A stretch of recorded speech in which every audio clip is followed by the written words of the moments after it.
Meu nome é Luiz Arthur. Eu irei apresentar a vocês o artigo Aquisição de dados topológicos e coordenação de ligadores usando as ferramentas de apoio QGIS e OpenDSS, dos autores Arthur Gomes de Souza, Wellington Maicon Bernardes e Luiz Arthur Tarralo, todos membros do Laboratório de Energias Alternativas e Proteção de Sistemas Elétricos da Universidade Federal de Berlândia.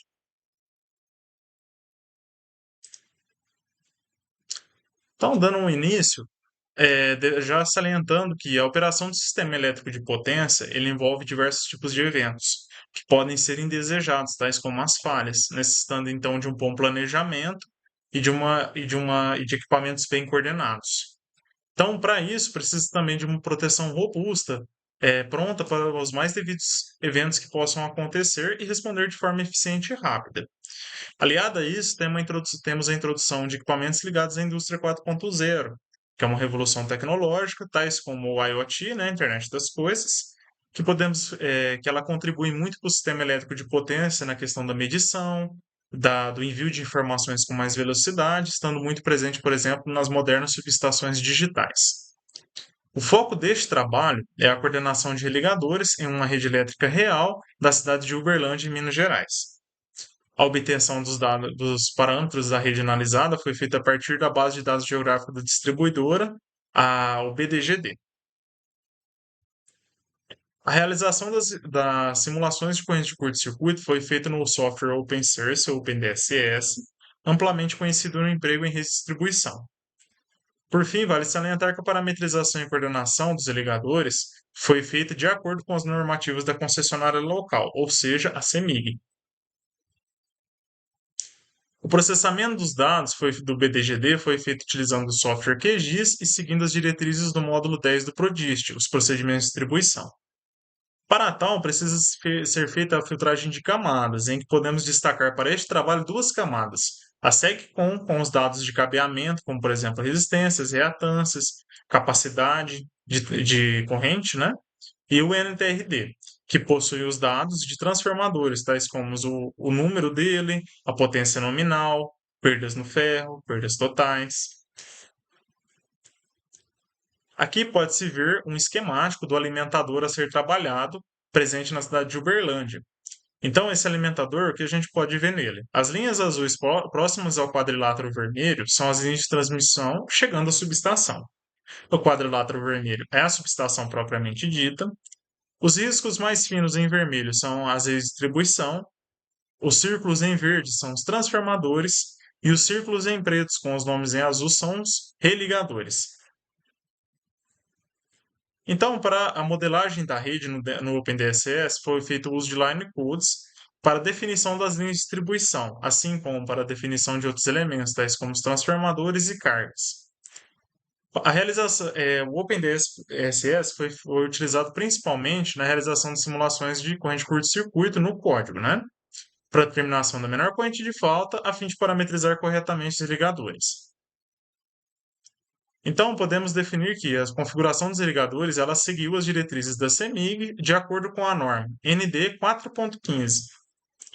A norma, de forma simplificada, ela define da seguinte forma: o religador da subestação para a parametrização de fase, ele deve ser limitado pela corrente admissível do cabo e a menor corrente de falta fase-fase, dividida pelo fator de segurança 1,2. Já a corrente de parametrização do neutro fica limitada em 60 amperes. Para os ligadores de distribuição ajusante, ou seja, aqueles próximos à carga, já na rede de distribuição propriamente dita, para a parametrização de fase, devemos ver que ele fica também limitado pela corrente admissível do cabo. Ele deve ser maior que a soma da máxima corrente de carga multiplicada por 1,25 e a máxima transferência de carga. E deve ser menor que a corrente de falta bifásica dividida pelo fator de segurança 1,2. Enquanto para a parametrização de neutro fica limitado a 50 amperes. Então, seguindo essas instruções e realizando os cálculos propriamente ditos, podemos obter a tabela 1. Aqui na tabela 1, a gente pode ver as parametrizações de fase e neutro dos religadores de distribuição deste trabalho. Então, podemos ver que para o religador 1, a parametrização de fase obtida foi de 495 amperes, já a parametrização de neutro, 50 amperes. Já para o religador 2, foi obtido para a parametrização de fase 450 amperes e para a parametrização de neutro 45 amperes. Para o religador 3, a fase ficou com 350 amperes e o neutro com 35 amperes. E por fim, o religador 4, a fase ficou com 150 amperes, enquanto o neutro com 30 amperes.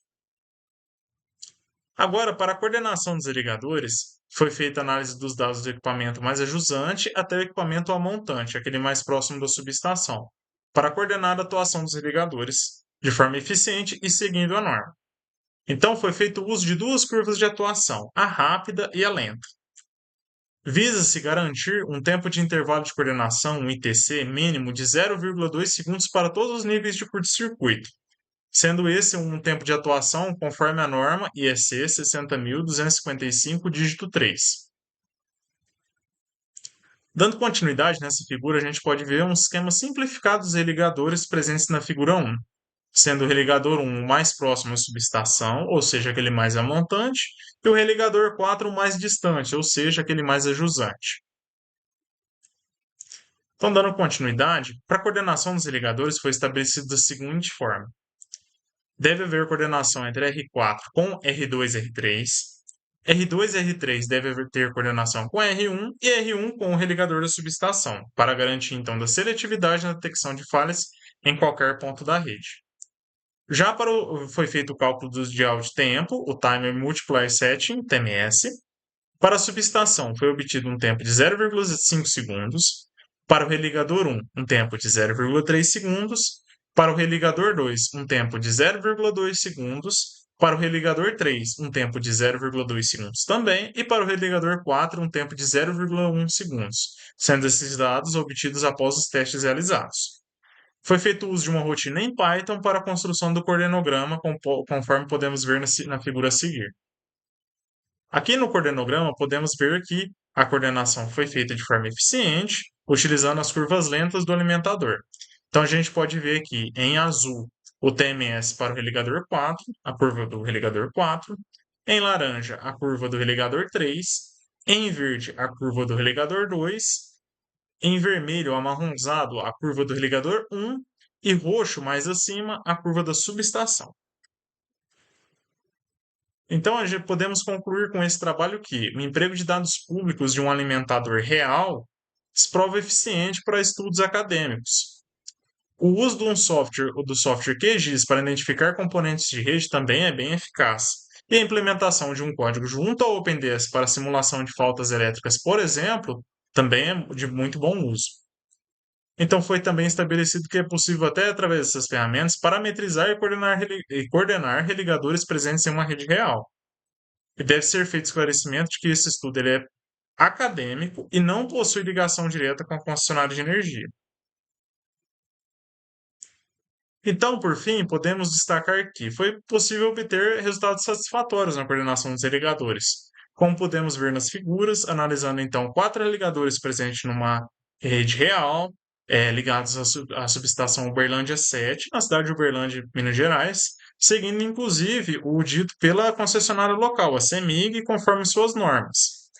Então, mas vale salientar que os resultados obtidos aqui podem não corresponder à instalação atual, visto que a rede vive se atualizando, tem várias constantes mudanças, pode ter aumento de carga, instalação de novos religadores, de outros equipamentos de proteção que podem afetar, ou até mesmo a extensão do alimentador. Então, para pesquisas futuras, sugestões ficam em relação ao uso de otimização para coordenação, utilizando algoritmos heurísticos, tais como enxame de partículas ou a lógica fuzzy, aplicação desse tipo de trabalho em modernas subestações digitais e inclusão de outros tipos de elementos da proteção, como, por exemplo, os fusíveis. Seria interessante, então, aplicar aí para a curva de fusíveis também. E, por fim, a avaliação de impactos de elementos mais novos da rede, tais como geração distribuída e também de elementos tipo carregamento de veículo elétrico, para ver como que esse tipo de carga, né, esse tipo de elemento especial, por exemplo, do carregamento de veículo elétrico, ele vai impactar na coordenação dos religadores presentes na rede ou até dos outros equipamentos supracitados. Por fim, ficam os agradecimentos para a realização desse trabalho à FAPEMIG, ao CAPES, a pós-graduação em Engenharia Elétrica da Faculdade de Uberlândia e ao Laboratório de Energias Alternativas e Proteção de Sistemas Elétricos da Universidade Federal de Uberlândia também. E por fim, as referências a quem possa interessar.